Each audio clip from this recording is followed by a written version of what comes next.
দেবর ও ভাবির মধ্যে কেমন পর্দা হওয়া উচিত? দেবর এবং ভাবির মধ্যে সীসা ঢালা প্রাচীরের মতো পর্দা হওয়া উচিত।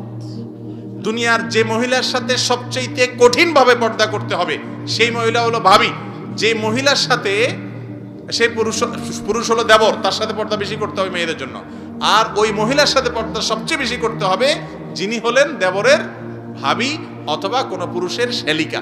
নবী সাল্লাল্লাহু আলাইহি ওয়াসাল্লাম বলেছেন, আল হামওয়াল মউত, এরা হলো মউতের মতো। ঘরে থাকে একসাথে, মনে করা হয় ঘরেরই লোক, বড় ভাইয়ের বই তো, বড় ভাই কোনো দোষ মনে করে না। আস্তে আস্তে আস্তে তলে তলে তলে হারামের দিকে চলে যায়। হারাম সরাসরি না হোক, মনে মনে হয়, বিভিন্নভাবে হয়। এই নবী সাল্লাল্লাহু আলাইহি ওয়াসাল্লাম সাবধান করেছেন। বাহিরে মহিলার সাথে পর্দা অনেকে ঠিকই করে, বাসায় এসে ভাবির সাথে পর্দা করে না।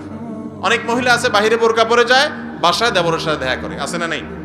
হারাম একেবারে। যৌথ ফ্যামিলি যদি থাকতে হয় তাহলে সেক্ষেত্রেও পর্দা যাতে মেনটেন হয়, ফ্যামিলি সেটআপটা সেভাবে করতে হবে।